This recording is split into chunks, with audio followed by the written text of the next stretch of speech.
Fórum Animal é uma entidade de proteção animal, acho que saiu rapidinho aqui. É uma ONG fundada em 2000 por uma bióloga também, sempre foi muito sensível à causa dos animais, desde criança lutou pelas questões, não só pelo fim do extermínio de cães e gatos nos CCZs, mas também por práticas de animais que são explorados tanto pela pecuária, quanto a questão da exploração em rodeios, vaquejadas, farra do boi. Então, sempre foi muito engajada nessas questões e também sempre, com muita diplomacia, tentou sempre se inserir nos espaços políticos, né? Porque a gente entende que tem as várias frentes de atuação na proteção animal. Você vai ter pessoas mais combativas, que vão às ruas e brigam e se expõem, e vai ter aquelas pessoas um pouco mais serenas, que tentam também nos bastidores trabalhar e fazer e ter algumas conquistas, né?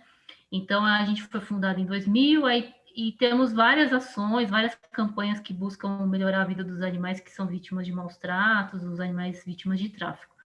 A gente busca, através dos materiais que a gente produz, gerar empatia na população, conscientizando sobre a forma como as pessoas se comportam. Algumas práticas que elas realizam podem incentivar ou colaborar algumas práticas cruéis com os animais, inclusive falando da questão do consumo consciente, não só de produtos de origem animal, mas também por não financiar práticas cruéis, então não financiar rodeio, vaquejada, evitar consumir produtos de empresas que estão vinculadas a desmatamento. Enfim, tem várias questões são várias camadas, né, da proteção animal que a gente pode desenvolver.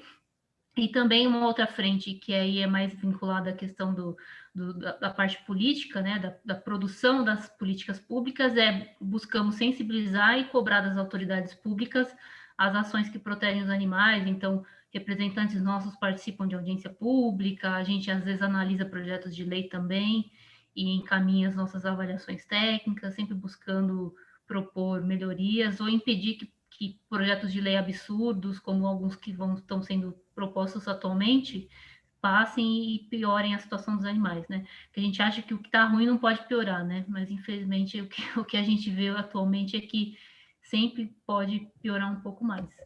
Então, aqui eu trouxe só para vocês verem um panorama nas nossas redes sociais do Fórum, que é um print do feed do Instagram do Fórum. A gente tem várias frentes de trabalho, né? Então, a parte de contra-rodeios vaquejadas é a parte que a gente fala sobre eventos com os animais, né?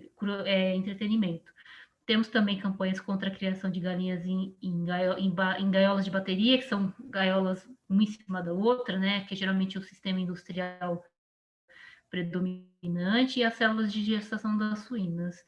Também temos campanhas contra a exploração marítima de animais vivos, que são os bovinos que são embarcados no navio e são transportados por longas semanas até serem abatidos. Desculpa. Também ações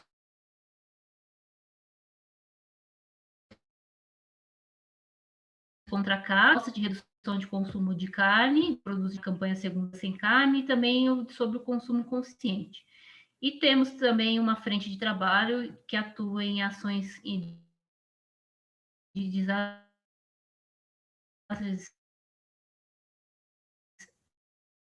ambientais, né? Então, tem grupos que trabalham da queima das frentes. Aí eu vou entrar agora especificamente na questão dos animais domésticos, né? A área dentro do fórum que trabalha com essa pauta é a área que a gente chama de medicina veterinária do coletivo. Essa área é uma especialidade nova da medicina veterinária, né, relativamente nova, já existe especialização, já existe residência multiprofissional, inclusive eu fiz essa residência há alguns anos.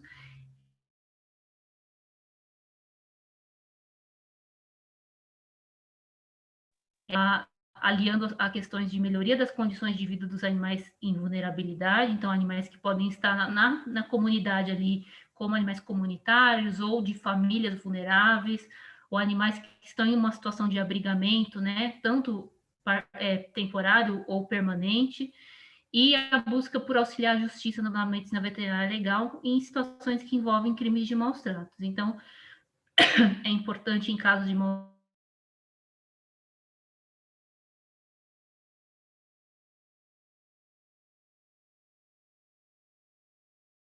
um parecer técnico ou um laudo judicial, porque isso incrementa, né, e garante que aquela denúncia ela possa ser bem encaminhada perante a justiça e que os responsáveis sejam punidos, né?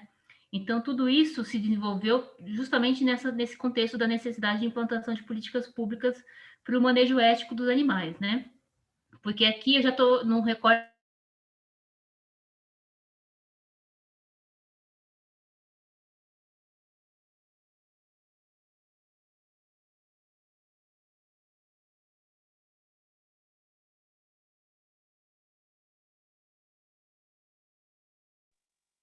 por que aquilo parou?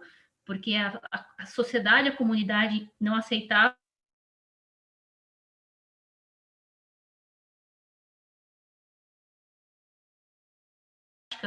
que era realizada pelo pretexto de controlar a raiva, né, que é a zoonose, e controlar o tamanho da população, que ela não era efetiva, porque além da população desses animais se recuperar rapidamente, né, então você mata uma parcela da população e os que sobrevivem se reproduzem com mais facilidade, era uma prática insustentável, né, do ponto de vista social, e ela é inefetiva. Então, aquilo parou e agora o que a gente tem é um momento o que vamos fazer com esses animais, né? Porque também manter eles em abrigo, destinar eles para lugares permanentes também não é o caminho, porque esses lugares muitas vezes não oferecem condições mínimas para os animais, tem toda uma sobrecarga também para os cuidadores. Então, a gente está numa fase de desenvolver novas ferramentas, novas políticas. Então, dentro também desse contexto, né, a gente tem a situação do abandono dos animais, e os animais em uma situação de vulnerabilidade, tanto nas comunidades, né, que isso é um problema de saúde única que vai requerer uma estratégia também multiprofissional. Então, assim, não sei se todos estão familiarizados com o conceito da saúde única, creio que sim, né, mas a ideia da saúde única é aquela que associa tanto a influência da saúde humana, saúde animal e a preservação do meio ambiente. Para a gente ter uma saúde que seja uma saúde única, um bem-estar único, todas essas frentes têm que estar em equilíbrio, e uma interage e interfere na outra, né? Então, a ausência de políticas públicas para o manejo dessa população de animais que está nessa situação vulnerável, né? E aí essas políticas podem, inclusive, incluir o controle reprodutivo como uma ferramenta para a promoção da educação, da guarda responsável da população, acaba submetendo as pessoas os animais a condições de sofrimento e baixos níveis de bem-estar, né? Então, essa situação de baixo nível de bem-estar e condições de sofrimento, elas também favorece, né, os riscos de transmissão de doenças, principalmente as zoonoses, acidentes envolvendo os animais. Então, os animais nas ruas são vítimas de atropelamento, eles podem acabar agredindo outros animais, pessoas, causa muito sofrimento para os animais, porque eles estão privados de todo tipo de assistência, né? E acaba aumentando também os custos dos programas de manejo populacional quando eles existem, né? Então, pense o programa de manejo populacional é o programa que vai promover a castração, promover eventos de adoção, promover os cuidados básicos de saúde dos animais. Se a gente tem uma população que se renova muito, esse programa está sempre lidando com essas estratégias iniciais, a gente nunca consegue completar ou cobrir uma porcentagem grande da população, né? E aí a pergunta que às vezes eu sempre faço é se a gente às vezes fala, é uma superpopulação de animais, né? Será que mesmo que é uma superpopulação, na verdade, o que a gente estuda é que, na verdade, essa superpopulação é relativa. A gente tem essa sensação, porque o que acontece é que os animais eles estão numa má condição de manutenção, né? E geralmente eles estão distribuídos em regiões e algumas regiões concentram indivíduos mais que outras, né? Então, por alguns fatores ambientais que favorecem a manutenção desses animais. E aí isso gera problema para a comunidade, e o sofrimento dos animais. Então, exemplo, você tem uma comunidade que tem algum lugar que é de destinação de resíduos, né? As pessoas jogam de forma inadequada, uma coisa assim. Aquelas localidades sempre tem uma presença maior de animais, porque eles estão ali tentando buscar fontes de alimento, água. Muitas vezes tem algum animal, alguma fêmea que não castrada, então tem oportunidade de acasalamento. Existe uma certa oportunidade de um abrigo, nem que seja um abrigo inadequado, mas em si é um abrigo. Então, essas regiões elas favorecem a concentração dos animais. Os animais não se permaneceriam ali tanto, uma população muito maior do que aquela condição do ambiente permite, tá? E aí, também outra questão que eu gosto de.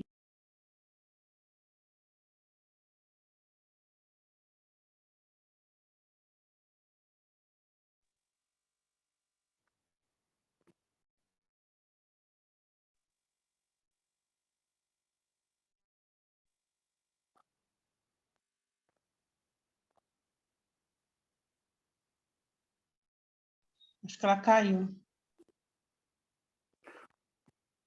Oi, gente, perdoe-me, a Yuli caiu, a conexão dela. Só aguardar um momento enquanto ela estabelece a conexão. Enquanto isso, cante uma música pra gente, Glauco. Ah, gente, eu sou péssimo cantor. Vai cair um temporal na cidade se eu começar a cantar. Vamos aguardar um momento Poderia abrir a imagem. até ela estabelecer.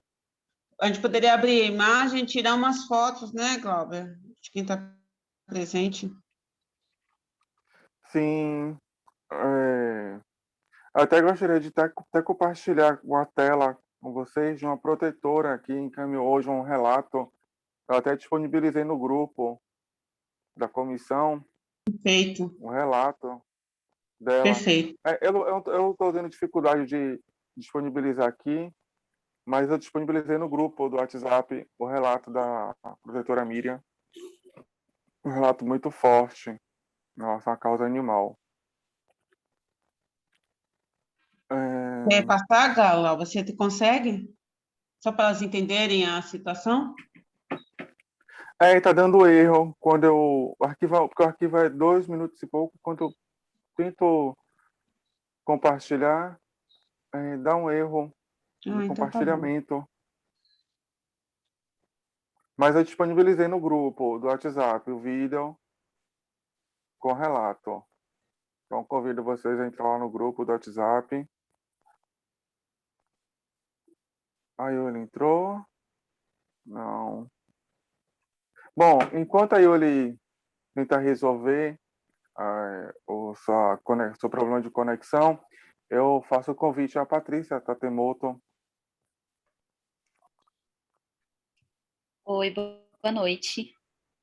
Oi, Patrícia, bem-vinda. Fique à vontade. Obrigada também, professora, pelo convite. Obrigada a todos os ouvintes aqui. Eu também tenho uma breve apresentação. Eu lamento por tomar a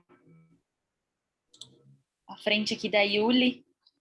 Vocês estão vendo a minha tela já? Eu estou vendo. Tá tranquilo. Tá, deixa eu só colocar o modo de apresentação. Como eu falei, né, eu vou falar brevemente sobre algum tema que eu tenho expertise, que eu estudei durante o mestrado, doutorado e pós-doutorado, que pode ser uma abordagem a ser utilizada nas mídias sociais para a proteção animal, né? Porque eu sempre penso como que a gente convence a população de que os outros animais também são sujeitos de direitos, são sujeitos de interesses. Então, eu vou mostrar para vocês aqui algumas bases neurofisiológicas dos outros animais, dos animais não humanos, e como argumento, por que nós devemos nos preocupar com o bem-estar desses animais. E é claro que a minha expectativa não é que vocês concordem, embora a argumentação aqui seja pautada em evidências científicas, é para que a gente pense juntos e possivelmente veja uma oportunidade de utilizar esses argumentos científicos para convencer as pessoas, para engajar e conscientizar as pessoas da importância da consideração de interesses de outros animais. Então, a área que eu estudei bastante é o bem-estar animal, né?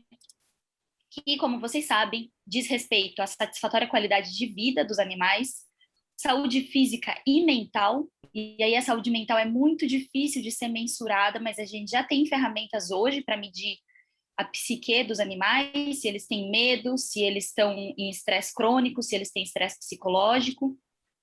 E também o bem-estar animal diz respeito ao animal que está em harmonia com o ambiente que o rodeia. E aí esse professor, que é o professor Donald Brown, é o primeiro professor de bem-estar animal do mundo, que é um professor emérito de Cambridge, da Universidade de Cambridge, da Inglaterra. é a definição mais utilizada do bem-estar animal como ciência, né? Que o bem-estar de um indivíduo é o estado que diz respeito às tentativas de lidar com seu ambiente. E o bem-estar animal tem preocupações de caráter moral, mas a gente precisa lembrar que é uma ciência que também limita-se a caracterizar objetivamente o estado dos animais. Então, quando a gente fala que um animal está em condições de medo e estresse crônico, não é porque a gente observou e porque a gente teve o nosso sistema empático ativado e se imaginou no lugar do animal, não. É porque, quando a gente fala isso cientificamente, isso foi medido de forma objetiva e com toda a robustez do método científico. Então, a gente tem o rigor científico quando a gente fala em evidências de bem-estar animal, de indicadores de bem-estar. Esse animal, nessa condição, ele está com seu bem-estar comprometido? E essa argumentação, ela vai ser muito útil para fazer essa sensibilização nas mídias sociais e também para pautar e direcionar políticas públicas. Por exemplo, eu tenho engajamento porque eu trabalho como coordenadora de campanha contra o abate de jumentos na América do Sul e na América Central, e essas argumentações da capacidade cognitiva dos animais, da capacidade de sofrer, de deliberar, de avaliações de situações, muitas vezes pautam diretrizes e também projetos de lei que vão alterar as políticas públicas. E a gente pode pensar juntos em como utilizar isso aqui na cidade de Salvador.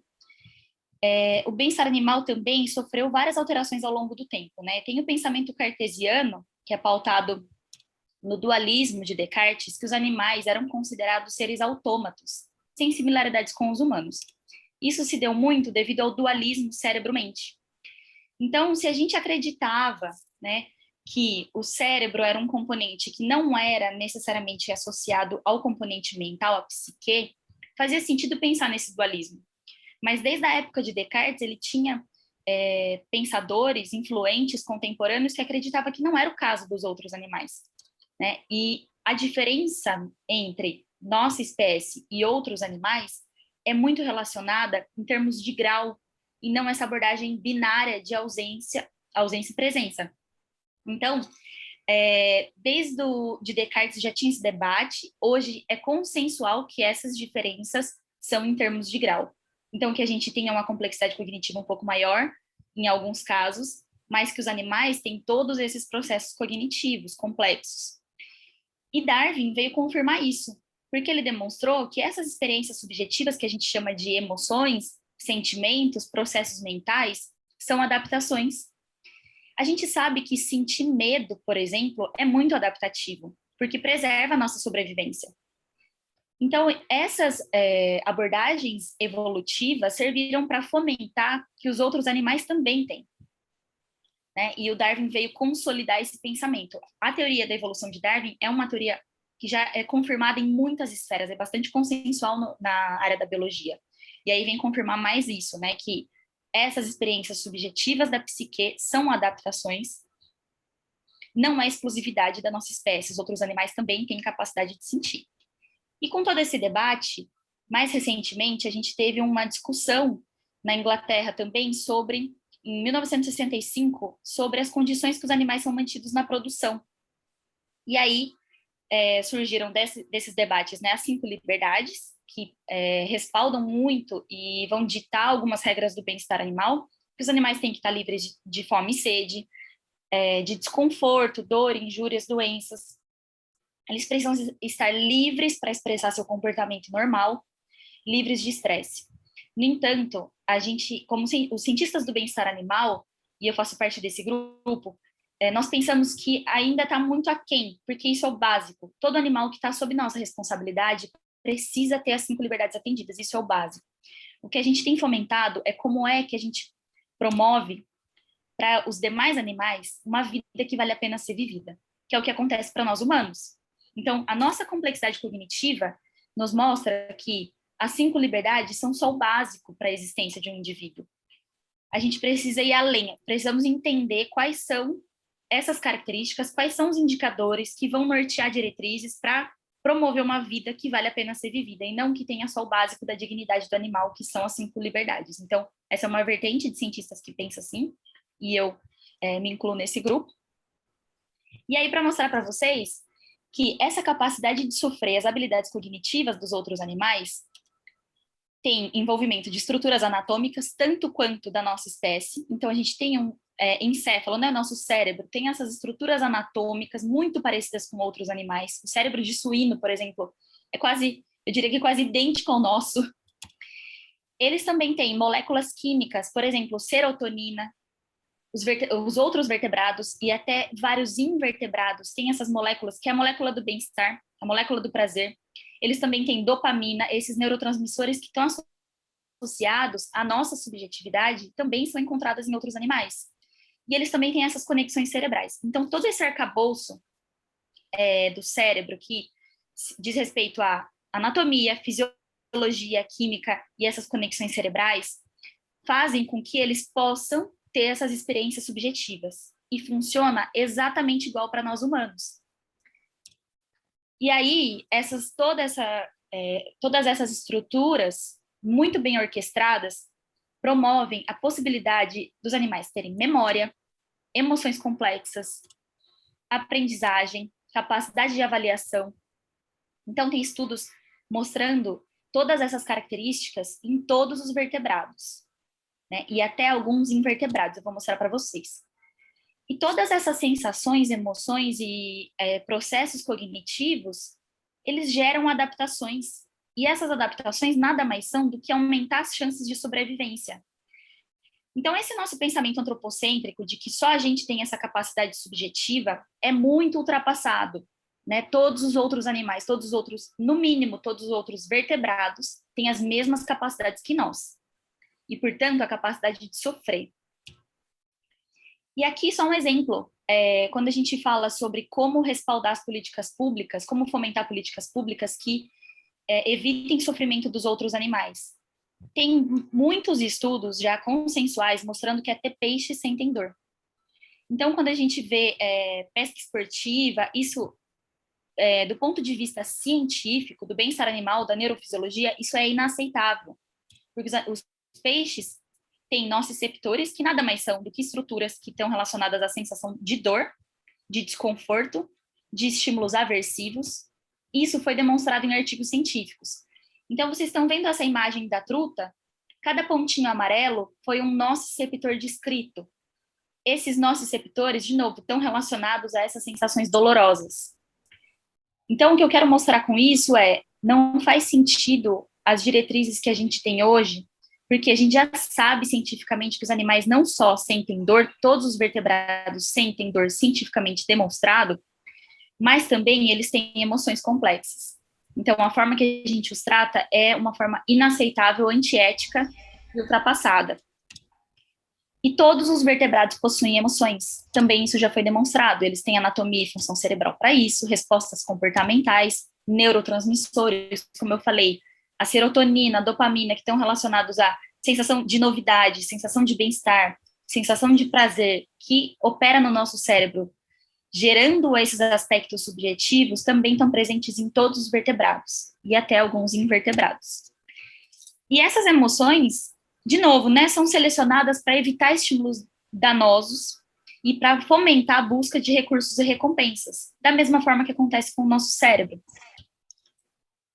E aí, tem estudos bem recentes mostrando porque qual é o limite, né? Qual é a capacidade cognitiva desses animais, de todos os outros animais que estão sob nossa responsabilidade. Tem uma vertente de estudos que mostra o teste do reconhecimento no espelho. Porque alguns cientistas que estudam essa área entendem que se o indivíduo consegue se reconhecer, se ele tem autorreconhecimento, ele teria autoconsciência, que seria um nível um pouco mais complexo de consciência. E isso foi demonstrado com vários mamíferos, de vários grupos, primatas, elefantes, golfinhos. Em 2019, foi demonstrado com peixes. Então, os cientistas passaram a se perguntar qual é o limite. Se a gente tem descoberto e tem demonstrado cientificamente que até peixes têm consciência de si, qual é a fronteira dessas capacidades cognitivas dos outros animais e quais implicações a gente tem sobre isso? Se um peixe tem a complexidade cognitiva de reconhecer a si mesmo, de se entender como um sujeito, de ter autoconsciência, quais são os limites das nossas políticas públicas, do nosso arcabouço legal, para mostrar que tem práticas que são inaceitáveis. E assim, de novo, o nosso antropocentrismo é muito precário quando a gente entende todas essas habilidades cognitivas. Invertebrados.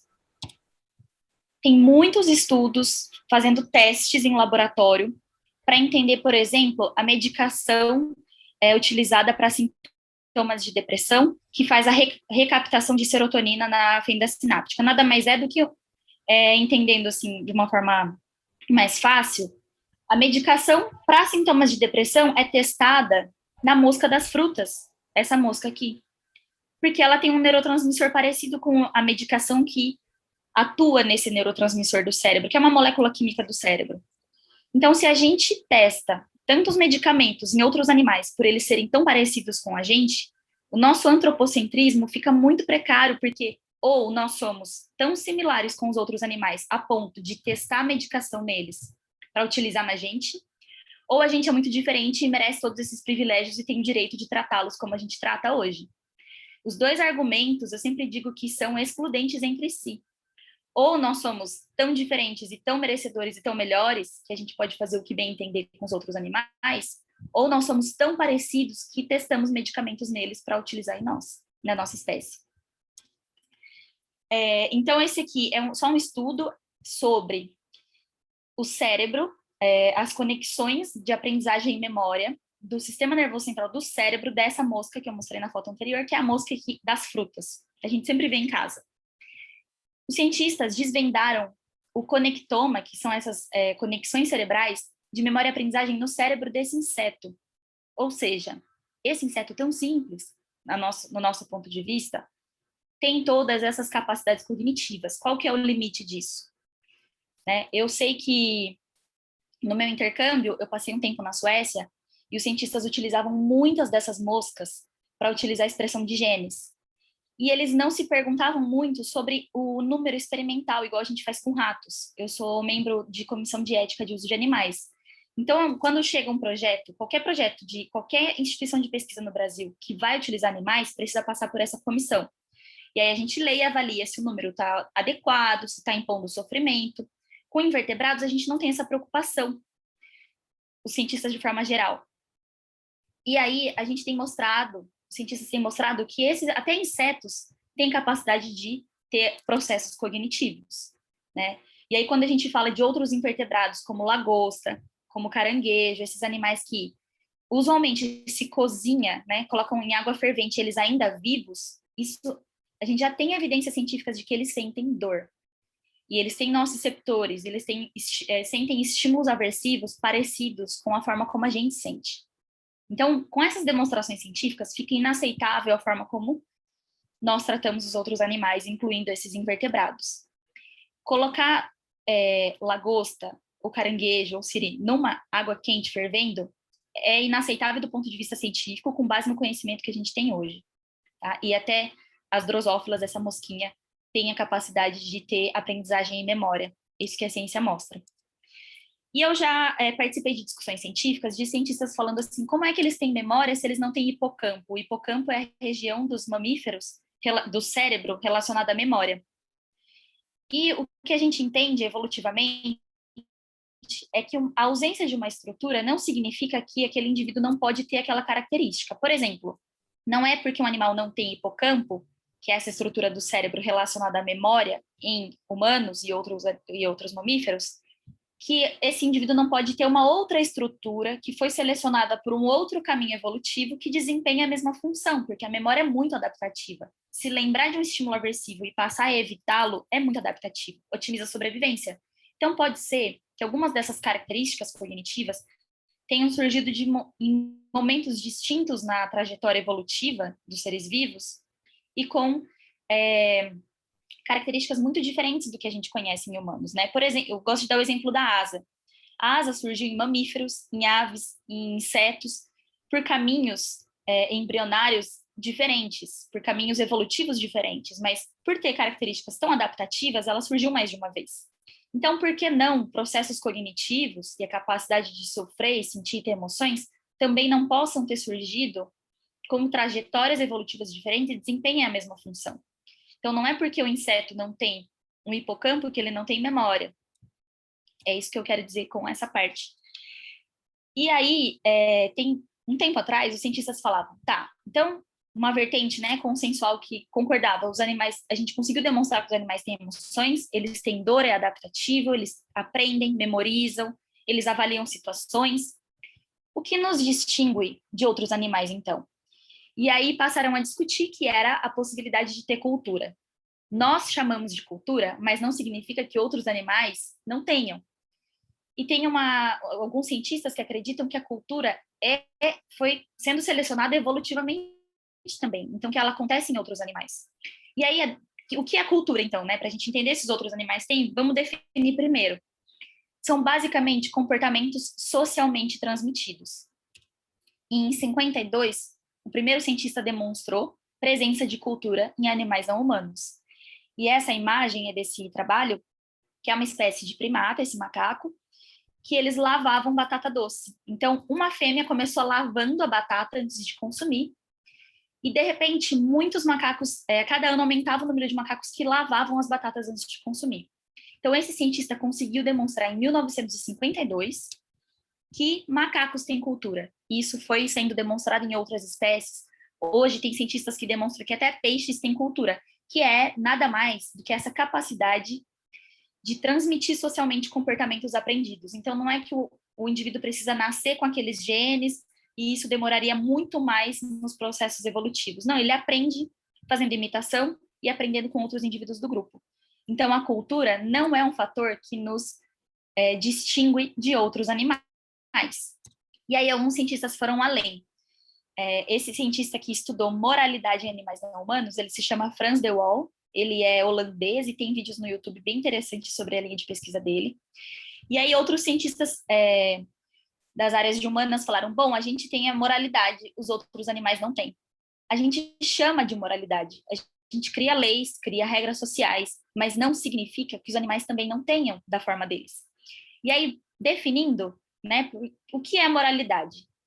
Por definição, teria alguns pilares, como a empatia, está relacionado com compaixão, e tem estudos demonstrando em animais sociais a empatia. Por exemplo, tem macacos que não comiam se os companheiros levavam um choque quando ele recebia comida. E esses macacos ficaram dias sem se alimentar, com fome, porque eles entendiam que o fato dele se alimentar gerava dor no companheiro dele. Então, isso é a capacidade, a empatia, que é a capacidade de se colocar no lugar do outro. E a empatia, ela é muito adaptativa também, porque se você consegue entender a dor do outro, você consegue evitar esse estímulo doloroso, potencialmente aversivo. Um outro pilar da moralidade é a reciprocidade e o senso de justiça. Isso também foi demonstrado em animais não humanos. Então, vou mostrar um videozinho, assim, só 1 minuto do vídeo, para vocês verem como que esse cientista demonstrou reciprocidade e senso de justiça em outros animais. O que a gente sabe hoje é que não tem características mais que nos distinguem de outros animais. Tem cientistas que acham que é a metacognição, que é pensar sobre o que se pensa, que isso é o que nos distingue. O cientista Antônio Damasio, que é um neurocientista muito famoso, ele é maravilhoso, tem vários livros de divulgação científica, ele fala, a metacognição, que é isso, que é a gente pensa sobre o que pensa, é exclusivo de humanos. Eu entendo que a gente só não conseguiu demonstrar como é isso, e a gente não tem ferramentas para medir. Então, muito do nosso conhecimento sobre outros animais está limitado às nossas ferramentas. E isso não quer dizer que eles não tenham capacidade, é só que as dadas pela evolução geram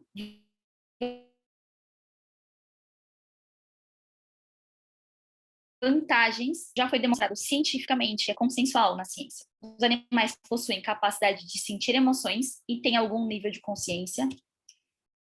Nós devemos, com base todas essas evidências científicas, questionar a nossa interação com os demais animais. Isso é aceitável moralmente, isso é ético. Conhecendo toda essa complexidade, não é mais aceitável essa abordagem tão antropocêntrica. Nosso modus operandi precisa mudar conforme a ciência avança. E todo esse conhecimento deve subsidiar políticas públicas. A gente deve melhorar a forma como a gente interage com os outros animais, se a gente tenta lutar para viver em uma sociedade mais empática, mais igualitária e um pouco mais ética. E aqui tem os meus contatos. Eu queria só mostrar esse videozinho para vocês. Eu tenho que só mudar aqui. É bem rápido.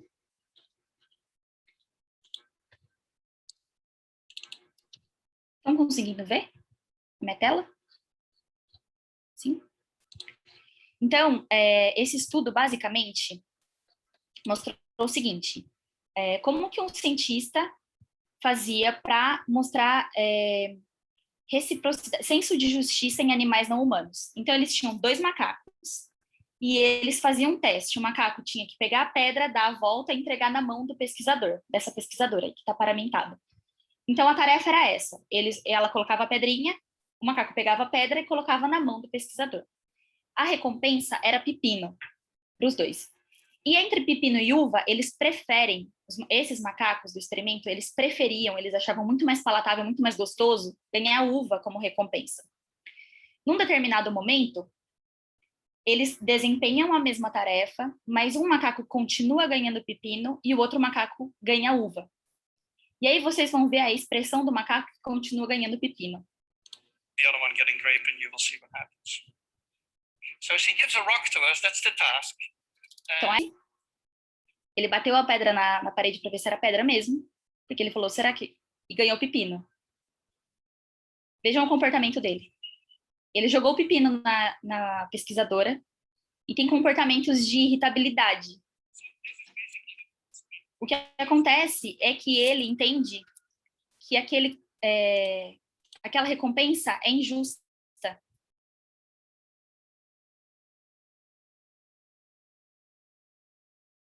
Vocês conseguiram entender? Se os dois estão desempenhando a mesma tarefa, por que a recompensa dela é melhor? Isso é um pilar da moralidade. Esse cientista demonstrou em 2003 com primatas e depois ele demonstrou senso de justiça em outros animais.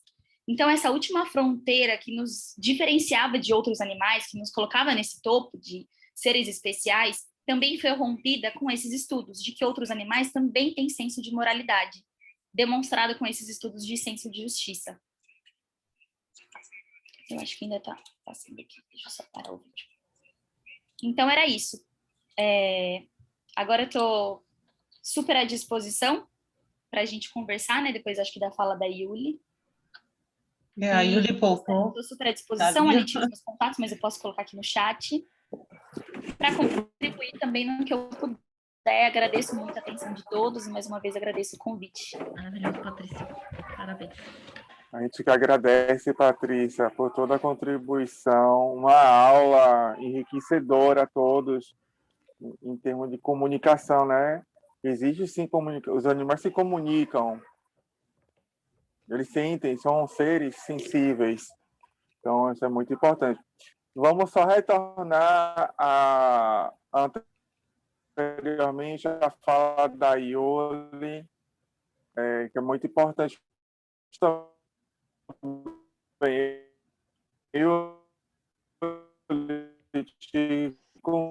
Para mim que a voz do Robert está falhando? Você concluir. Não, parece que sim. A Yuli pode concluir. Voltou? Onde que eu parei? Vocês lembram ou não? Eu vou retomar um slide, então, para... Rapidinho.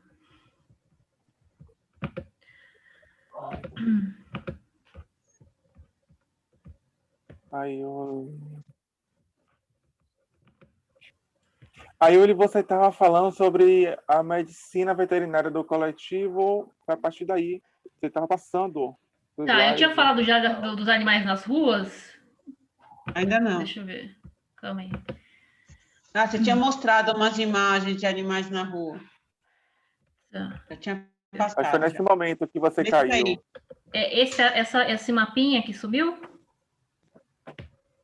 Foi no momento desse... Sim. Tá.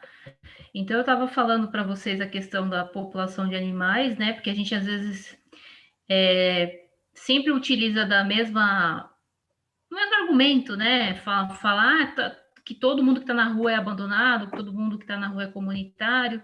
E eu estava dizendo que não, que os animais, eles podem ter uma dinâmica populacional. Os animais, eles podem participar de subpopulações, e essas subpopulações, elas são dinâmicas. Então, ele pode estar perdido na rua e ser encontrado pelo tutor e voltar para casa, ou ele pode ser um animal que não tinha um tutor, ou seja, nasceu na rua ou foi abandonado quando filhotinho na rua e em algum momento ele ser adotado, ele ir para algum abrigo temporário, enfim. Então, essas subpopulações, elas são dinâmicas, é importante a gente entender como é que elas funcionam, inclusive até mesmo para elaborar as discussões, os materiais de comunicação com a população, até mesmo com os gestores, né?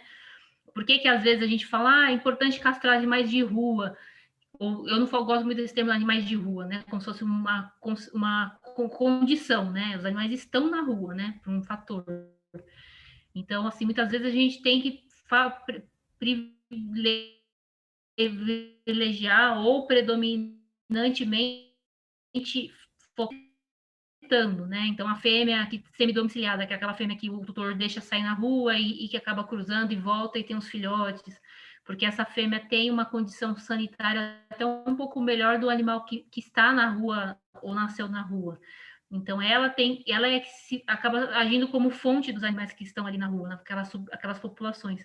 E os filhotinhos que vão para a rua, as crias indesejadas, né, dessa fêmea, muitos deles não chegam à idade reprodutiva porque morrem de condições de saúde, problemas de doenças infecciosas, ou são vítimas de maus tratos, sofrem atropelamento.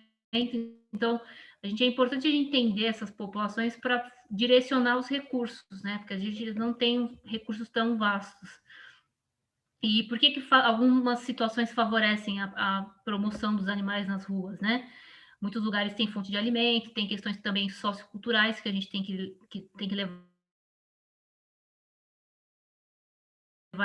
em conta. Então, tem comunidades que, às vezes, do machismo, de eu não castro macho, eu só castro fêmea, eu não quero castrar o meu cão macho, eu quero que ele saia na rua e ele acaba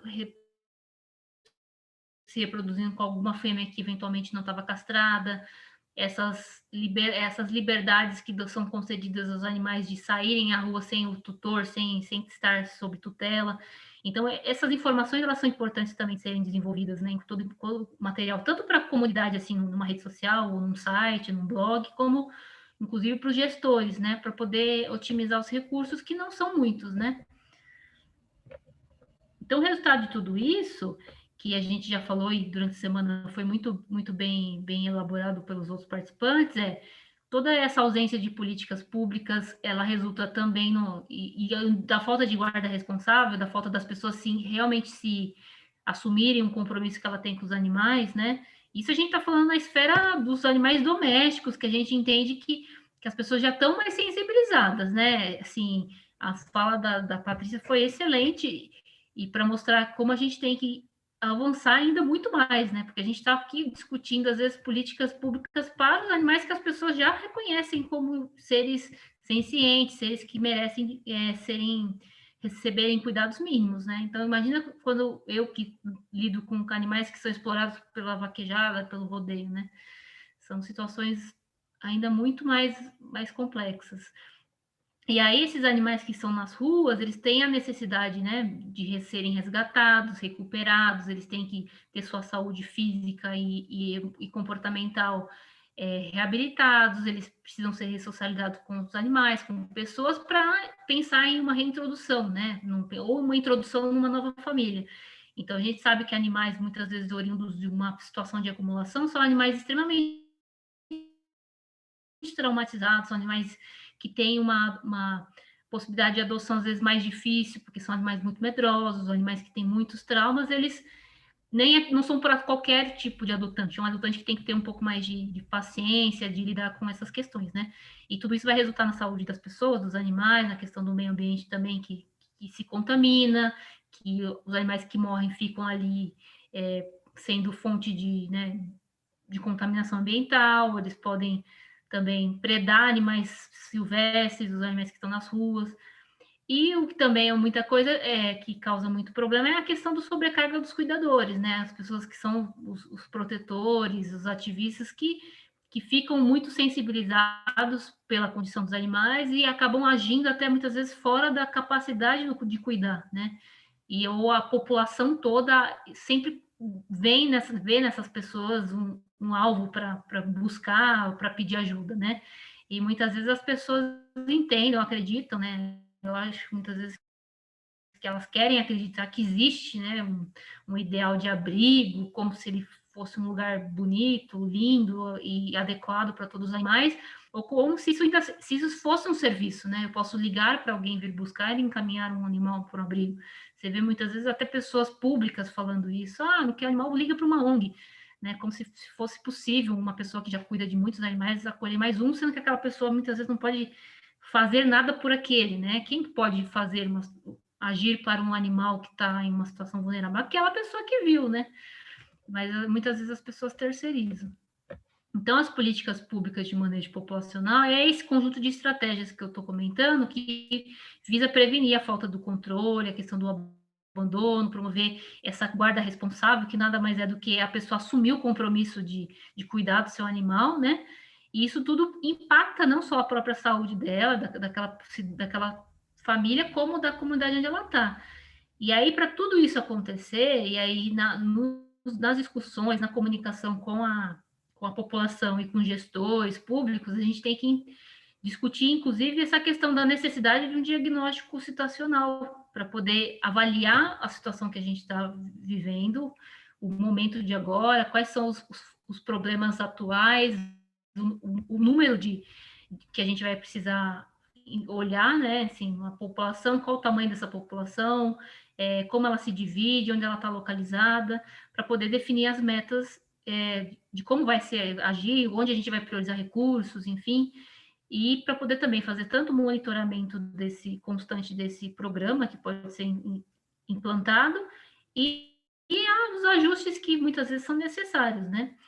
E aí a gente precisa, inclusive, também definir indicadores, né, para as pessoas poderem acompanhar essa evolução da situação. Então, número de animais que morrem, que nascem, número de castrações, a questão do abandono, né, lugares que são mais frequentes, a taxa de abandono, promover também divulgação constante sobre como fazer para denunciar, como fazer para denunciar não só maus tratos de outras formas, né, um agredir ou envenenar um animal, mas também o abandono, que é uma forma de maus tratos. E aí, importante, eu gostaria de deixar essa imagem para vocês verem, inclusive, se quiserem baixar esse documento, ele tem esse QR Code ao lado, para mostrar que a ferramenta do controle reprodutivo, que foi muito discutida aqui, ela é, sim, muito importante, mas ela não é a única, né? Então, em todo o material que a gente elabora, pelo menos no fórum, a gente sempre fala que ela é uma ferramenta, porque eu entendo quando as pessoas fazem essa tarefa, elas têm uma perspectiva de que aquela é a essencial, né? Ou a mais importante. Só que se ela fora de um contexto de um programa completo, a gente esgota muito essa ferramenta, investe muito dinheiro e ela não é efetiva, porque se faz muito tempo aquela tarefa e ela não gera um resultado visual ou com resultado bom para aquela população. A gente não vê uma estabilização da população ou não vê melhoria na condição de vida das pessoas, dos animais. Então, é importante focar também em elaborar legislações que vão se tornar permanentes, né? A ideia de tirar um pouco dessa questão, às vezes, protagonismo político, de uma pessoa que tem uma ideia e propõe aquela ideia, mas aquela ideia ela é mais imediatista, mais midiática, e ela não é permanente, ela não vai se sustentar ao longo de outras gestões políticas e tal. É importante também outras ferramentas, como o professor Estela falou, a educação, a ideia de formar um cidadão, né? Pegar uma criança que é um indivíduo em formação e formá-la de uma forma adequada, né? Para não ter que puni-la como um adulto transgressor, um adulto que comete maus tratos lá na frente. Então, os centros de acolhimento que foram citados, né, alguns outros dias, eles são importantes, mas em algum momento do programa, se eles não forem bem planejados, eles se tornam pontos de abandono dos animais. Então, vai voltar aquela questão do não ter como acolher mais, os animais que estão ali estão em más condições, os gestores dali, ou os voluntários, eles estão sobrecarregados, e aí você gera mais um problema do que, de fato, uma solução, né? Então, é importante pensar tudo isso. E aí eu dei só o exemplo que estavam falando, comentaram em alguns outros dias a questão do número de castrações, né? Então, assim, pensa, em São Paulo, por mais de 10 anos se faz castrações, né? Então, a ideia é que já se castrou mais de 1,5 milhão de animais. É óbvio que esse benefício oferecido para aquele indivíduo, ele não é ruim, ele é sempre bom, né? Aquele animal que evitou mais uma cria, aquele animal que não ficou vulnerável nas ruas, ou que não teve uma cria indesejada, você evitou um dano maior, né? Mas ele não é suficiente se você não considerar outras políticas do município. Então, aqui em São Paulo tem eventos de adoção, tem políticas públicas para animais comunitários, a questão de tentar fornecer assistência a pessoas em situação de acumulação de animais. Então, assim, a gente tem que entender isso como apenas uma parte do todo, né? Aqui é um outro exemplo também do município que é muito dado como exemplo de proteção animal, né, de como vem sendo conduzidas as práticas e as atividades, que é o município de Curitiba. Eles têm lá centro de recolhimento de animais em risco, eles têm bons eventos de adoção, eventos, inclusive na época que eu fazia a residência, tinha eventos de microchipagem, identificação dos animais. Então, a gente sempre fornecia essa ideia de identifique seu animal para evitar que ele, se ele for roubado, você tem como identificar que ele é seu assim, né, que você é o tutor. A gente fazia isso muitas vezes até mesmo para incentivar, não que a gente ache que a pessoa tem que pleitear o animal como um produto dela, né? Ele é meu celular, minha carteira. Não, é para garantir que a pessoa faça a adesão àquela prática, independente do que a motivou, né?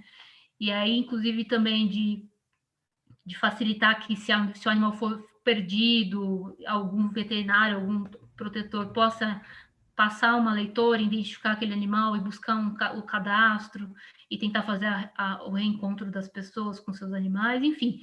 Então, é importante pensar todos esses fatores.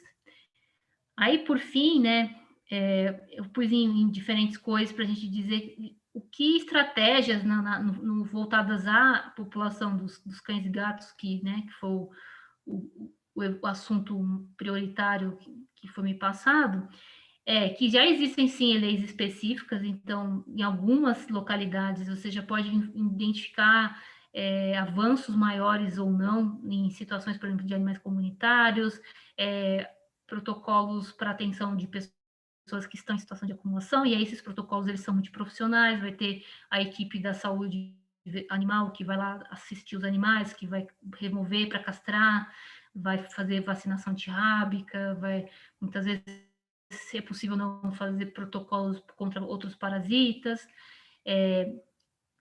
promover também leis que possam fazer uma regulamentação ou controle da criação e comércio de animais. Já tem, às vezes, destinação específica de recursos, alguns municípios podem ter uma estrutura pública ou um setor dentro de uma secretaria, já tem dotação orçamentária, uma destinação de recursos específicas. Já existem, né, alguns programas que têm cadastro com clínicas veterinárias ou assistência mínima de saúde. Então, tudo isso é bom de ser divulgado, mas sempre entendendo que às vezes a gente tem que mensurar ou adaptar o programa de acordo com o recurso disponível, né, para que ele possa se sustentar ao longo do tempo. Senão, às vezes, se concentra muito o investimento em coisas que são mais externas, mais visíveis, até mais midiáticas, mas elas não se sustentam e acaba que não vira um programa, vira uma ação pontual, né? E sempre pensar nas ações multiprofissionais. É preciso incluir o Ministério Público, as secretarias municipais, estaduais, a questão de segurança pública, né? A Polícia Militar, Civil, entidade de proteção animal, a universidade, que pode também elaborar programas de extensão, atendimento à população. Então, nessas parcerias de a gente vai criar lares temporários, lares de passagem, a gente vai ter um centro de recolhimento de animais em situação de risco. O que é essa situação de risco? Só essa definição já é muito abrangente, né? Então, o animal que está vítima de maus tratos é uma situação de risco, o animal que está perto de uma rodovia é uma situação de risco, uma fêmea que acabou de parir na rua também é uma situação. Então, assim, se a gente não criar alguns critérios e não estabelecer um fluxo para esse lugar, ele vai se sobrecarregar rapidamente. Promover a guarda responsável, então, através também, principalmente, de iniciativas de educação humanitária, educação compassiva, voltando para a população, né, para os alunos do ensino fundamental, e aí uma linguagem própria, adequada para a idade deles. O que eu acho que em vermelho é o que ainda falta muito em a grande parte dos serviços, que é, de fato, criar um sistema de monitoramento de programas, acompanhamento e ajustes, um sistema de registro dos animais, não só municipal, acho que nem municipal não tem muito bem estabelecido, mas que agregue valores e dados que possam ser, pelo menos estaduais, né? Federal, acho que já é muito avançado para a realidade, mas quem sabe. E também avançar na questão da epidemiologia do abandono, que é uma área da medicina veterinária do coletivo que a gente avalia todas essas os fatores que promovem o abandono, fatores de risco, tanto aspectos do comportamento do tutor, do animal, em que áreas da cidade, do município acontecem mais, que situações poderiam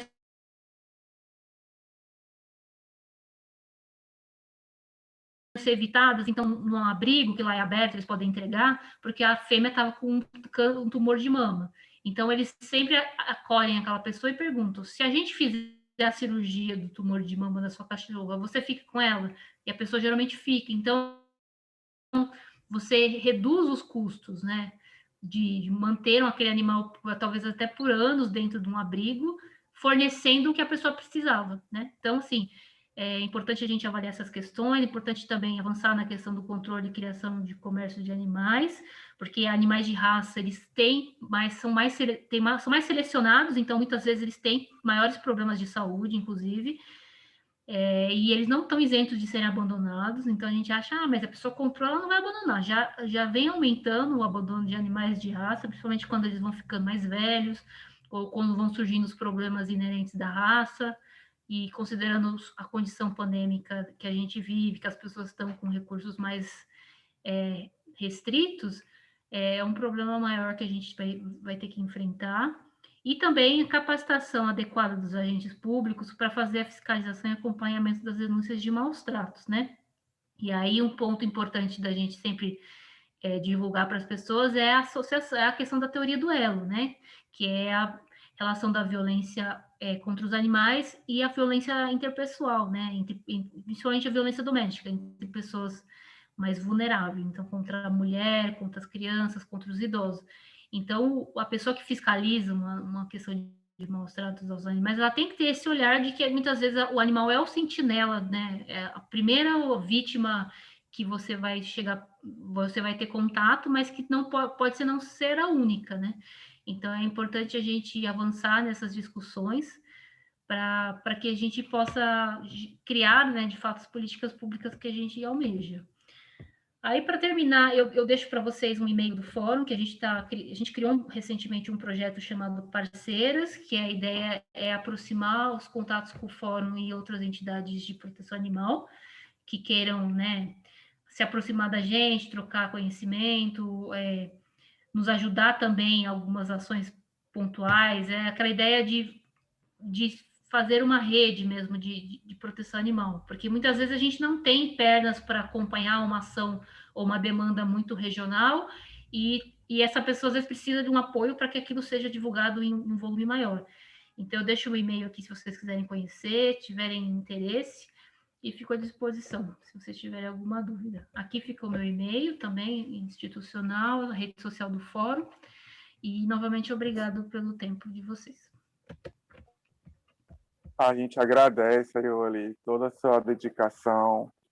A gente está conosco nesta noite de sexta-feira, tratando sobre causa animal. Então, gratidão é nossa.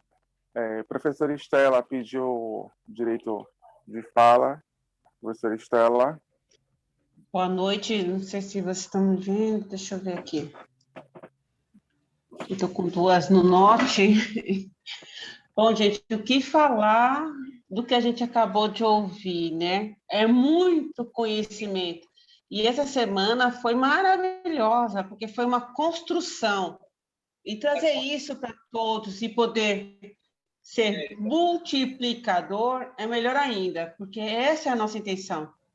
É que daqui saiam multiplicadores e também tragam pessoas responsáveis que queiram realmente abraçar essa causa e construir algo proativo dentro do município de Salvador, com esses múltiplos saberes.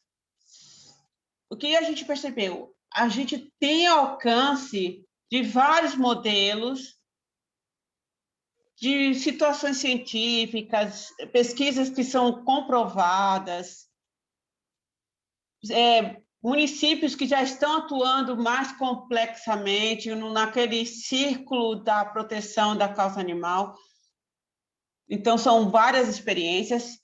A gente ainda está engateando em alguns momentos, mas eu estou percebendo que todos que estão aqui querem a mudança. Inclusive, quando a gente fez o questionário hoje, não tem 2 dias que a gente fez, para atrair as pessoas, e de acordo com o que a gente estava conversando na semana, eu vou ver se eu consigo compartilhar para vocês aqui. Eu não sei se eu consigo aqui pelo meu celular.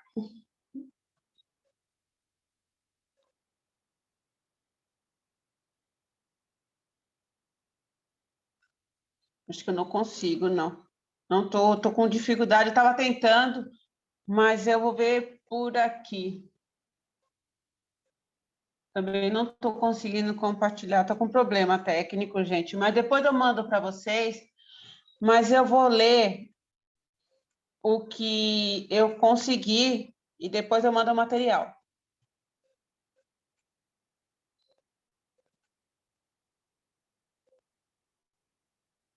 Estou abrindo aqui. Está carregando.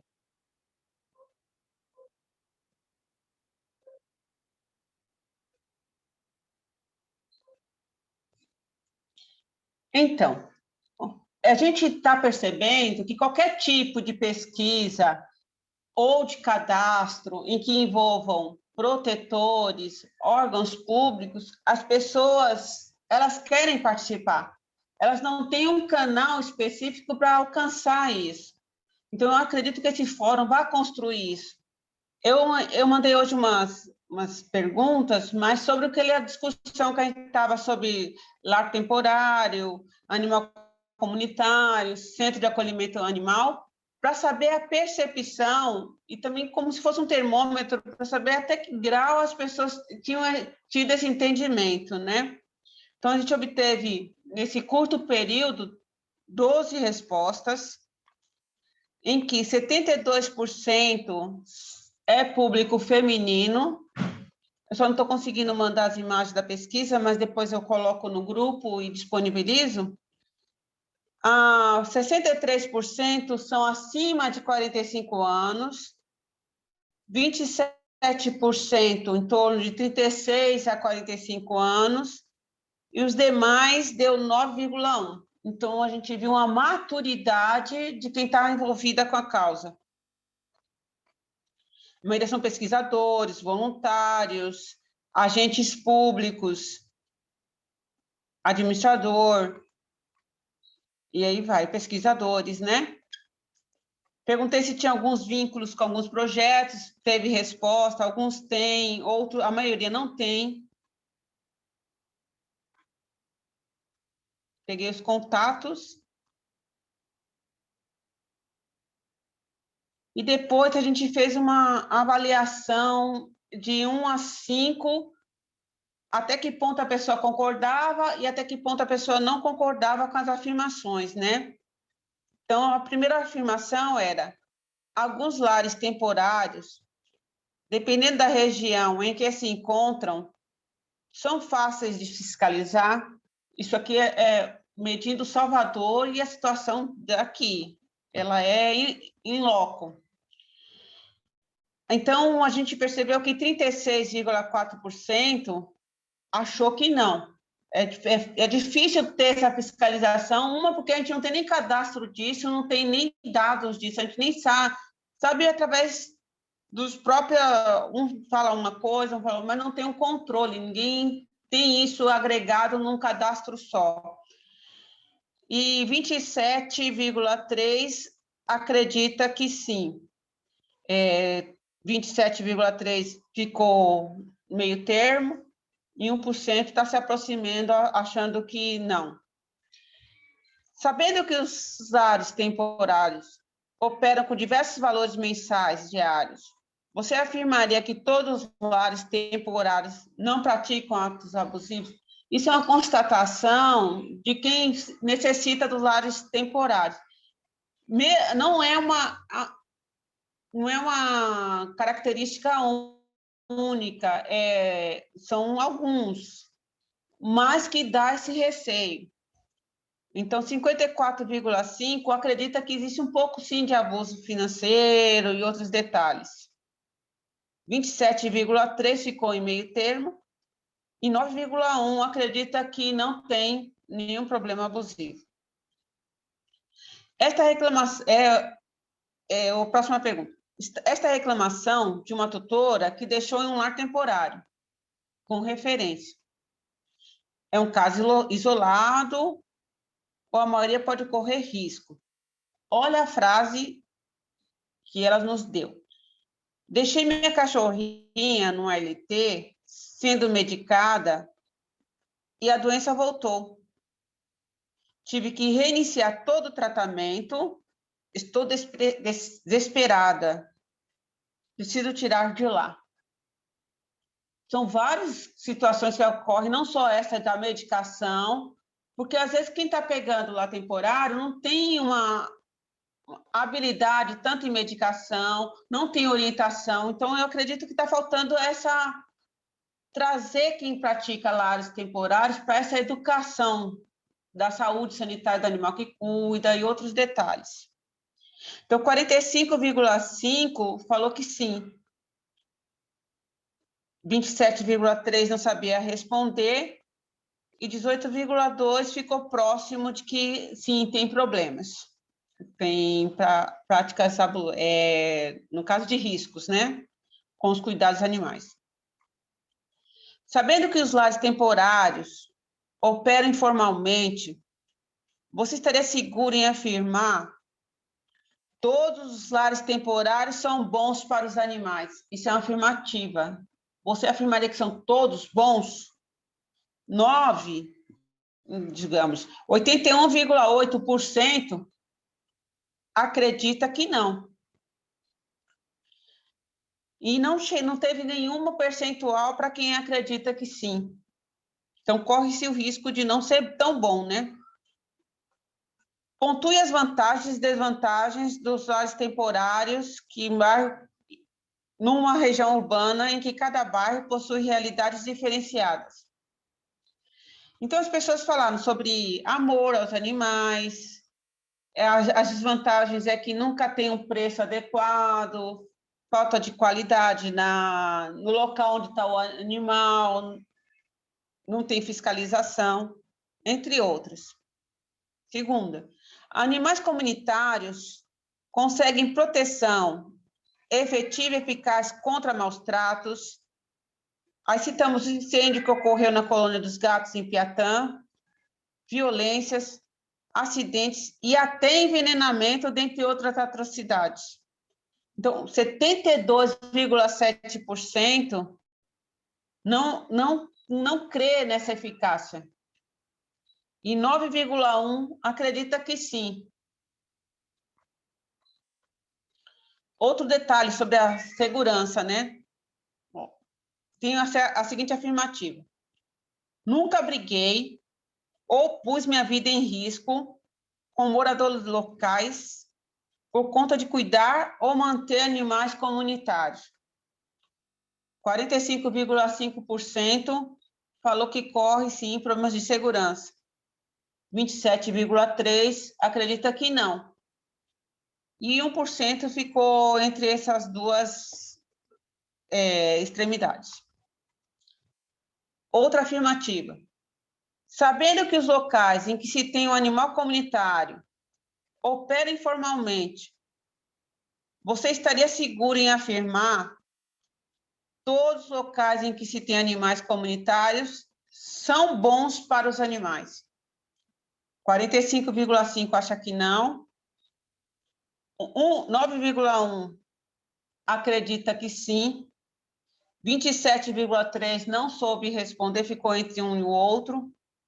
E 18,2% tende a achar que não.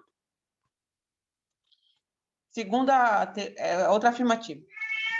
Quem cuida de animais comunitários, se por um motivo viaja, falece, encontra facilmente alguém para substituir, que é uma das dificuldades que mais todo mundo fala, né?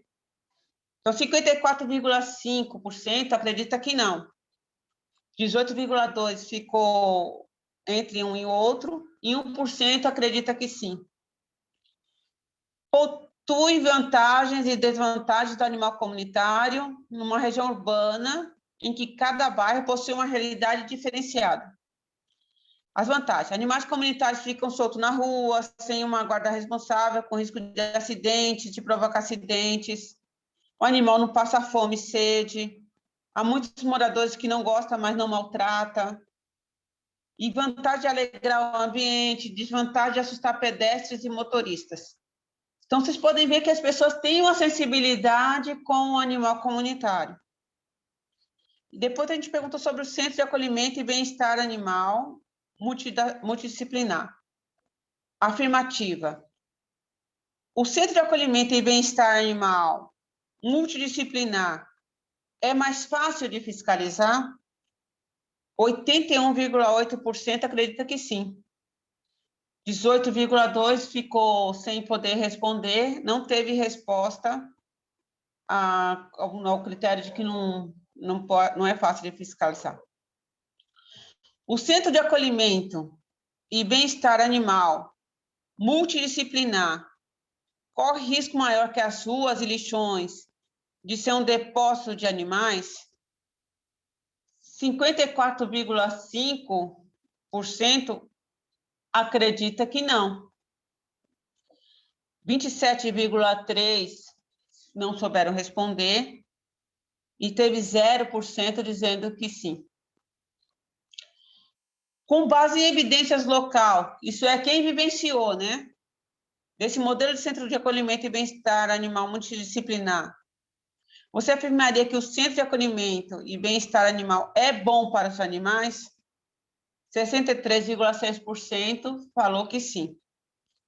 Não teve resposta para não, e 18,2% ficaram na dúvida. Pontue as vantagens e desvantagens do Centro de Acolhimento e Bem-Estar Animal Multidisciplinar numa região urbana em que cada bairro possui realidades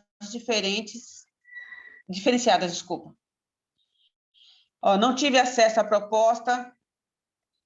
Para casos graves como atropelamento, é determinação entre a vida ou a morte do animal, então é bom ter um local para levar.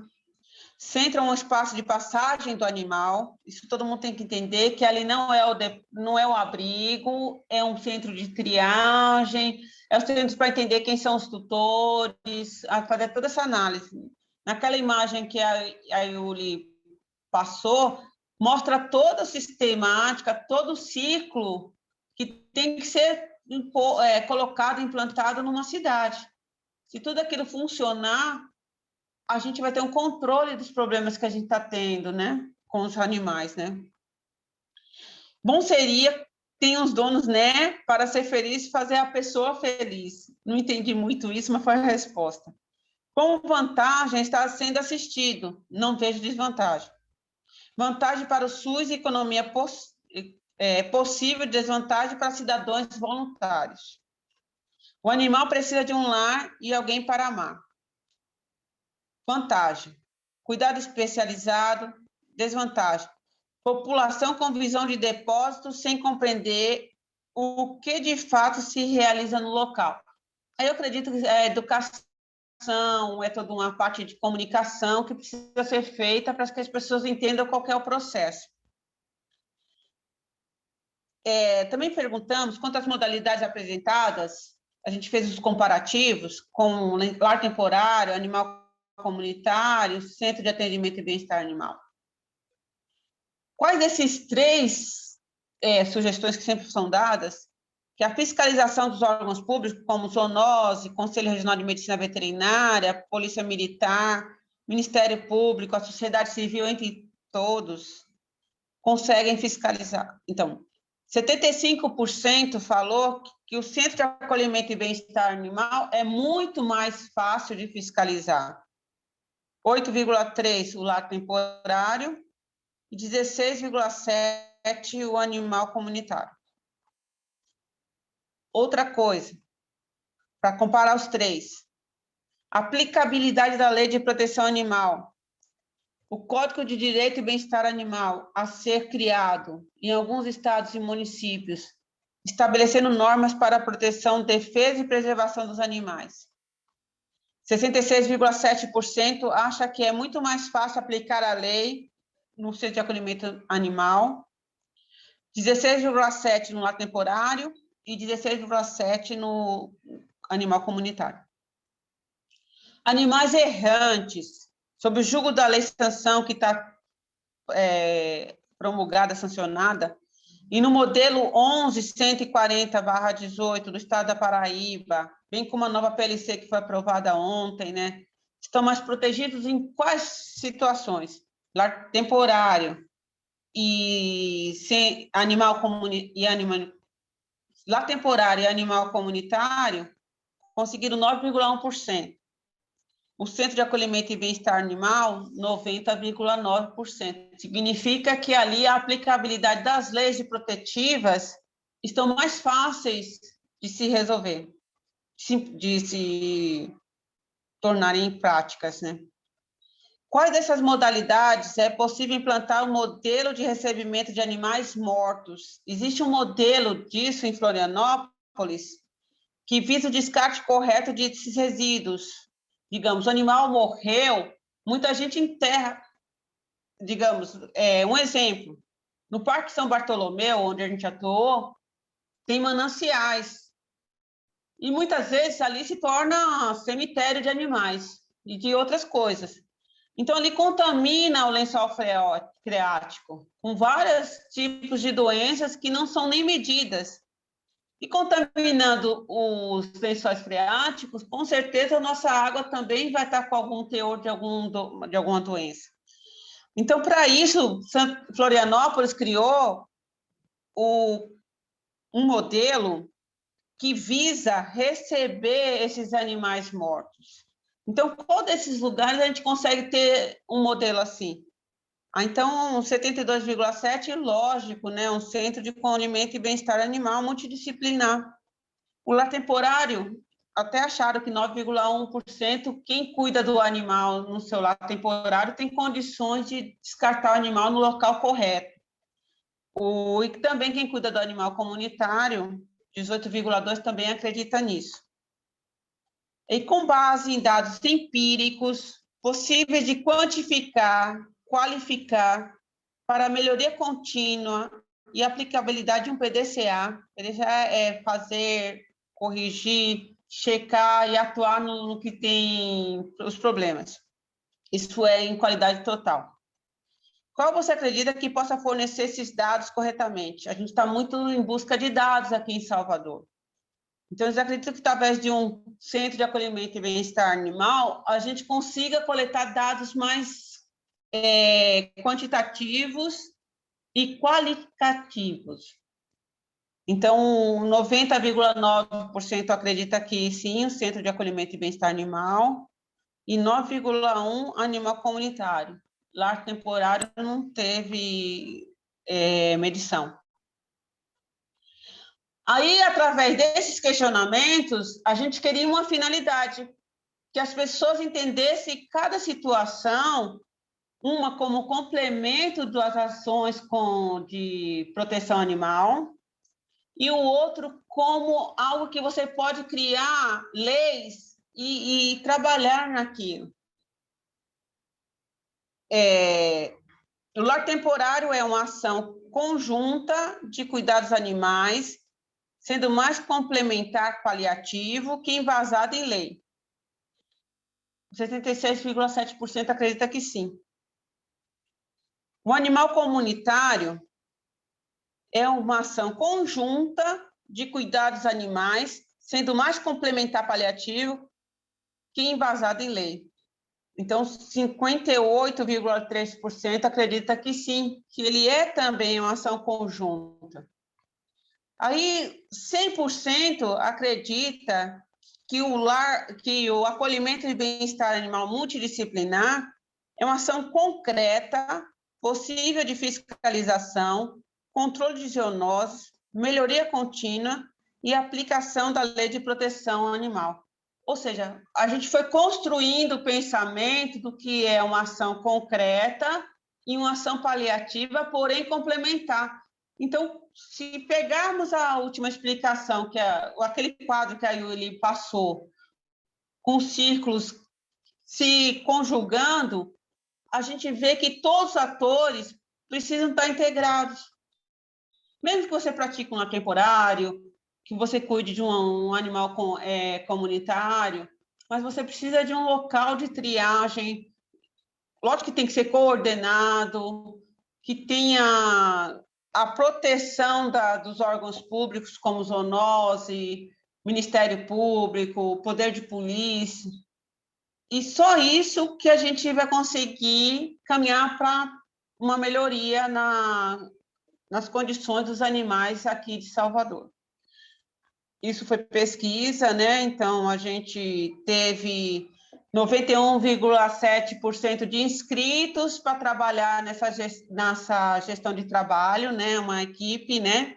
Que a gente está querendo montar. São voluntários, pessoas que querem agregar conhecimentos multidisciplinares, não adianta ser só de um setor, precisam de vários psicólogos, advogados, minha classe que é educadora, cientistas, né, que a gente viu essas jovens agora mesmo falando, para que a gente consiga construir, sim, algo que vise a melhoria da situação tão caótica que a gente está vivenciando hoje. Por fim, é isso, gente. A gente agradece. Essa pesquisa eu posso estar disponibilizando, e a gente também tem os links da cartilha para as crianças. Todas as apresentações aqui estão sendo gravadas. Está aberto agora para as discussões. Vamos aproveitar nosso tempinho. E agradeço a todos pela essa construção que a gente fez durante toda a semana. Não tenho como agradecer. Nós aqui da equipe do Iniciativa Trilha das Flores, a gente foi muito agraciado por grandes presenças que vieram aqui palestrar e por muitos que vieram assistir e com certeza serão multiplicadores. Boa noite, muito obrigada.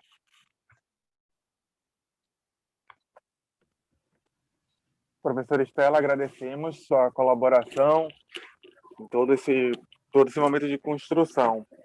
Vou abrir agora um momento para perguntas, exposições. Só verificar aqui a lista de solicitações. Ana Cláudia Andrade solicitou, fala. Pode falar. Boa noite, gente. Obrigada, viu? Que evento bonito. Como isso renova a esperança da gente de ver um dia, né? E que eu espero que esse dia seja breve, de mudança, né? Patrícia, parabéns, de doutora, professora doutora, pós-doutora, Patrícia. Linda a sua apresentação. Você é veterinária? A sua formação é veterinária, depois você me fala, né? Obrigada, eu sou bióloga. A bióloga. Perfeito, viu? Parabéns. Deixa eu ver o nome. É Ayuli. O nome dela é difícil. Linda apresentação, sensível também. Eu tomei nota da apresentação de vocês, de alguns dados interessantes para multiplicar, né? Muito bacana. A gente tem professor Heron, não sei se vocês conhecem aqui, professor Heron foi meu professor, me ajudou na pesquisa na universidade, na faculdade de Direito. Eu tenho formação de Direito em Comunicação. E a gente viu muito desses dados que vocês duas apresentaram. E como é importante, vocês devem saber da macaca, né? o habeas corpus da macaca, que ganhou repercussão internacional, porque o professor Heron traz exatamente essa similitude entre, né, o organismo humano e o organismo animal, e você trouxe dados novos, Patrícia, como a reciprocidade, eu cheguei a me emocionar. A reciprocidade, a questão da moral, né? E, assim, coisas que a gente trata no direito com os humanos e que eu nunca tinha visto em pesquisa com os animais. Muito interessante, interessantíssimo. Tomei nota aqui, depois vou ler com cuidado. Professor Estela, sua pesquisa está perfeita, sem defeitos. Gente, que coisa bacana. Eu amo pesquisa, né, gente?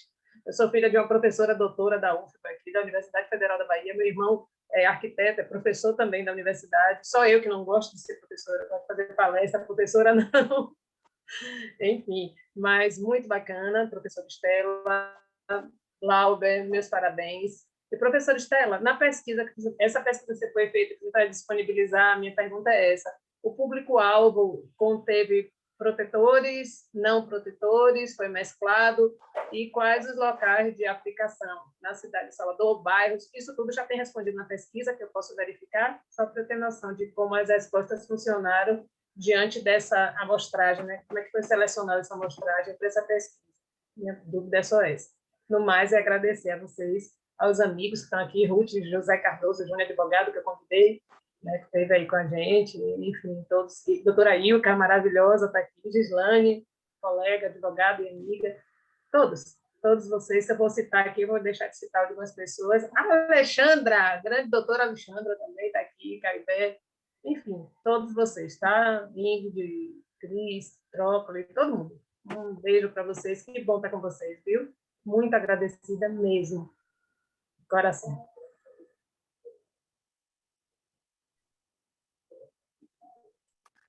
Grato pela sua colaboração, Ana.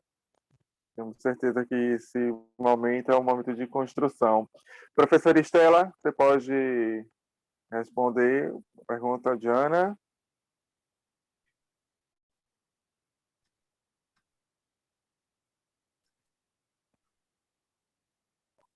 Sim, Glauber. Realmente, essa pesquisa foi mais ou menos direcionada para tirar as dúvidas, né, e saber o que é realmente ações concretas ou ações complementares, e o público-alvo foi diverso. Todos que estavam no grupo receberam o link, e dentro das comunidades que estão acompanhando a gente.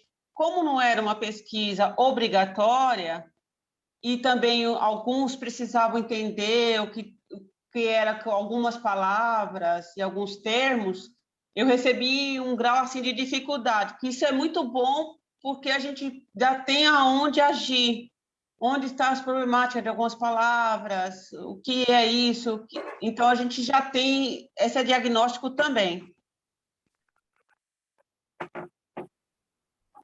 Estela, eu acho que tem um ponto de atenção interessante também, que, por exemplo, eu não sou de Salvador, né? Eu falo aqui de Manaus.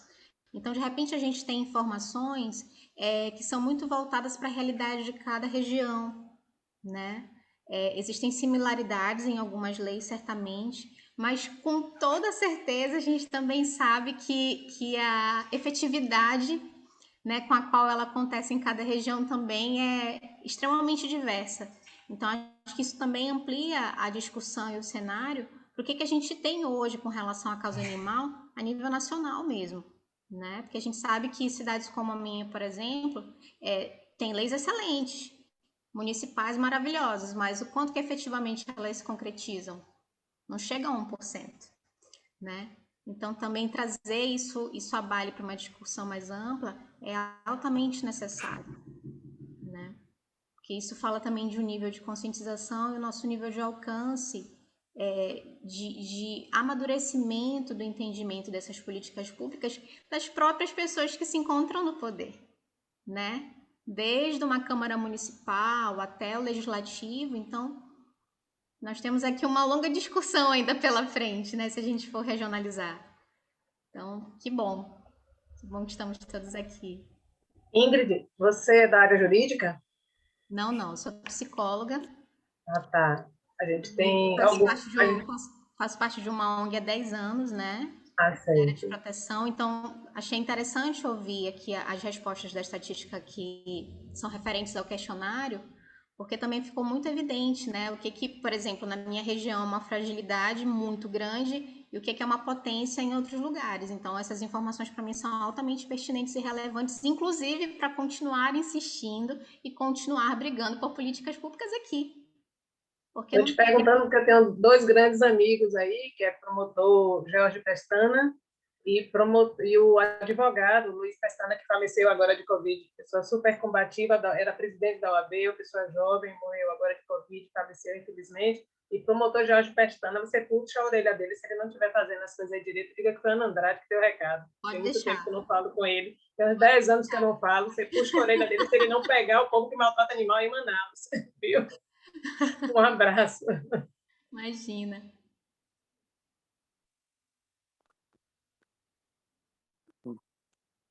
Interessante, deixa eu acrescentar. O gráfico eu coloquei também no grupo lá, e quem for participar do GT, que é o nosso grupo de trabalho, ele vai ter que ter um aceite de pegar a responsabilidade e entender que vai ser voluntária, que isso é uma construção, entendeu? Se você não tiver essa perspectiva, não adianta você nem ingressar no grupo de trabalho, porque as questões que a gente vai ter que levantar são todas multidisciplinares, né? Então, a participação de todos é necessária, e também entender que é um trabalho de construção voluntário e que isso vai favorecer não só a nós, mas também todo o meio ambiente em que a gente coabita, né? E eu quero falar também para a Patrícia, nossa, você quer ser sua aluna, que legal. E porque ela trouxe as argumentações que a gente precisa para construir as políticas públicas. Às vezes a gente não tem as argumentações, e isso vai ajudar bastante para concretizar a nossa fala. O quadro que a Yuli trouxe dá o contexto de todos os atores inseridos na problemática. Então, a gente tem a parte cinestéstica, olha, eu estou gaguejando aqui, e a parte também da argumentação, a parte visual, que a gente é muito sensitivo, o quadro sintetiza o aprendizado de como construir com esses atores, e a parte da argumentação, que a Tatiane, que a Patrícia trouxe. Então, é isso, gente. Mais uma vez, eu agradeço. Se alguém quiser mais uma questão, todo o nosso trabalho, links, cartilhas, o que foi apresentado, a gente vai estar disponibilizando no grupo para que todos possam ter acesso. Professora, eu gostaria tanto de estar no grupo, de trabalhar, mas como eu disse a senhora, e botei aqui no início por escrito, eu estou trabalhando. Eu parei agora para conversar com vocês, ouvindo e redigindo o processo judicial. Então, eu parei para ouvir vocês, para falar aqui um pouquinho, né? Mas eu estou trabalhando e não sei que hora eu vou parar. Então, para mim, hoje, qualquer atividade, além dessas que eu desempenho, se eu fizer, com certeza vocês vão ter que me socorrer, porque eu vou adoecer, eu vou ter que ser resgatada. Tranquilo, então, Ana. Eu vou contribuir da forma que eu puder, Cláudia. Da forma que eu A puder. gente entende. Eu vou contribuir da forma que eu puder para a Estela, para a Cláudia, porque eu estou fã dos dois. Então, da forma que eu puder, mas me comprometer, como vocês falaram, né, professor Estela? Você acabou de dizer que quem entrar se compromete. Eu acho que deve ser assim. Trabalho voluntário não deve ser levado. Eu faço a hora que eu quiser, da forma que eu quiser. Trabalho voluntário é para ser feito com profissionalismo, como eu venho falando desde segunda-feira. Então, se comprometeu, faça de forma legal. E pelo menos foi até hoje, foi assim que eu fiz, de forma direita, como se estivesse recebendo para isso. E estamos recebendo. Moedinhas celestiais. Sim, a gente entende. É muito importante também frisar que a colaboração é qualificada. Então, não existe aquela necessidade de estar tão presente, porque o importante é a informação qualificada, a contribuição qualificada que cada um pode trazer na construção dessas políticas públicas da causa animal em Salvador. O GT, ele é um grupo de trabalho que ele vai se estender pelos próximos meses, ou seja, hoje esse momento foi um momento de encontros, reencontros, conexões. E a gente vai alimentar todo esse processo. Eu brinco, agora é a hora de alimentar o nosso petzinho que está saindo daqui do fórum, porque ele vai ter que caminhar junto conosco. Então, é um momento que no GT de trabalho a gente vai estar pautando tudo aquilo que foi colocado aqui no fórum, como também levar à frente demandas apresentadas. E o objetivo é que cada um possa contribuir de forma qualificada. É por isso que é um trabalho voluntário, porque a gente também não pode exigir, obrigar que vocês cumpram um horário ou entreguem metas, até porque a gente pensa no trabalho voluntário, é o prazer de você estar contribuindo. Então, o que a gente mais deseja é que vocês tenham satisfação em contribuir, sabe? Então, o convite é aberto a todos.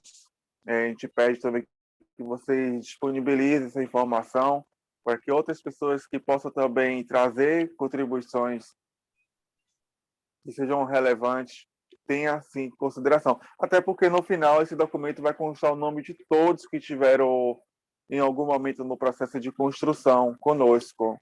Até porque é um documento colaborativo, coletivo.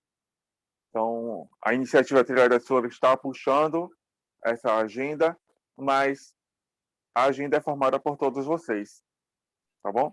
Então, o convite é para todos e contribuir dentro dessas limitações que a gente entende. Que trabalhar a causa animal em Salvador é um desafio a cada minuto. Eu não falo nem diário, a cada minuto é um desafio, que é a causa animal. Imagina, tanto Salvador como, né, em nossa extensão, no nosso estado da Bahia. Bom, gente, em virtude do horário, a gente vai, né, fazer as considerações finais. Quem desejar falar ou fazer alguma exposição, eu deixo o microfone aberto. Na oportunidade, só um minuto, a gente tem um problema. Na oportunidade, quero agradecer a cada apoio. E aqui eu vou. Só um minuto.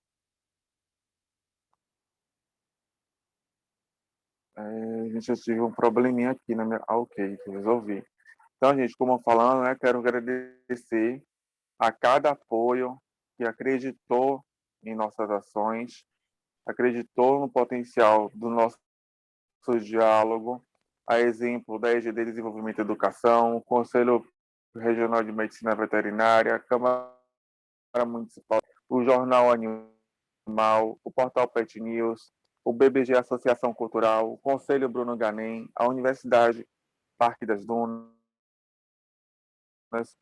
a ABAP Bahia, a Comissão da Causa Animal, o Adota Pet, nosso colega cidadão soteropolitano, Beto do Conselho, a Clínica Veterinária de Agnovete, a Clínica Veterinária Quatro Patas, a doutora Ivana, o Dulcilar, ao Lar de Idosos Três Corações, o Gatinho Irmã Francisca, o Fórum Animal e especialmente a cada um de vocês que estiveram conosco nesta semana, nesse processo de construção colaborativa entre todos nós. Acredito que saímos com uma grande esperança e com uma ação coordenada para os próximos meses, a gente promover ações positivas. Então, agradeço a todos. Eu vou, nesse momento, encerrar o fórum, em virtude do horário. Eu até fico um pouco triste de ter que encerrar, porque durante a semana fizemos uma programação de horário, mas em todos os dias o horário foi além do que a gente esperou, mas isso mostrou na importância do diálogo, da construção, da necessidade de cada um falar, rever, se reencontrar, se conectar. Então, deixo o convite também para que todos entrem em nosso grupo do WhatsApp da Comissão da Causa Animal. Tudo que a gente conversou aqui, a gente vai levar para o grupo. As informações que vocês queiram também socializar, vocês vão encontrar no grupo. Então, agradeço mais uma vez. Deixo agora o final para a professora Estela fazer uma consideração e até o próximo encontro e lá no grupo do WhatsApp.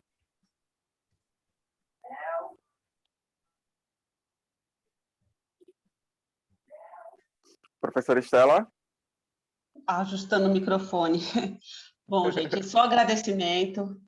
Eu acho que aqui começou a construir umas conexões de mente com o único objetivo que é o bem-estar desses animaizinhos que estão todos à mercê da violência, dos maus tratos, do abandono. E eu vou deixar uma mensagem até que todo mundo fala, né, do Saint-Exupéry, né? Nós somos responsáveis por aquilo que a gente cativa, né? Essa frase é muito bonita. Eu sempre, desde que eu li, quando era criança, O Pequeno Príncipe, aquilo me cativou. E eu fiz as minhas filhas lerem o livro, desde pequenininha, e eu acho que é por aí. Quem puder puder contribuir também com isso, porque são as crianças que são os adultos que estão aqui hoje discutindo. São essas coisas que a gente faz lá atrás que tornam o adulto aqui responsável por aquilo que ele cativa. Então é isso, gente. Muito obrigada. Estou feliz pela sinergia, como a forma como esse fórum foi se construindo, pelo aquele gostinho de quero mais. E com certeza teremos mais. E eu gosto muito de falar para o Glauber que, diante de tantas possibilidades de soluções, o impossível a gente não admite, porque a gente tem todos os viés para a gente solucionar esse problema. Precisa da união. Tá, gente, muito obrigada. Boa noite a todos, muito obrigada. Obrigada, boa noite, tudo de bom? Avante. Gente, obrigado a todos. O primeiro Fórum da Causa Animal Salvador encerra suas atividades nesta semana e aí peço que acompanhe a gente no nosso grupo do WhatsApp, porque logo, logo vamos ter outras ações e atividades e vamos contar com a cooperação, colaboração e solidariedade de todos. Agradeço a presença de cada um. Não vou citar nomes para evitar o erro de esquecer alguém, de causar ciúmes, mas deixo aqui minha gratidão e passar essa semana com vocês. E aí digo que a gente vai sair sim com um projeto muito legal que vai revolucionar a causa animal, tanto em Salvador como no estado da Bahia. Ter uma referência a todos. E como eu disse, né, Ilka acabou de falar, união. Gente, vamos, união. Essa é a palavra. E eu encerro essa palavra, encerro o fórum hoje com essa palavra. Vamos nos unir. Agradeço a todos. Continue em casa, gente, se cuidando, se protegendo, tá bom? E logo, logo eu quero encontrar com vocês futuramente em nosso congresso da causa animal, tá bom? Então, até. Encerro agora, nesse exato momento, o fórum. Parabéns, mais uma vez. Tchau, foi bom ver vocês, viu? Islane, Alexandre.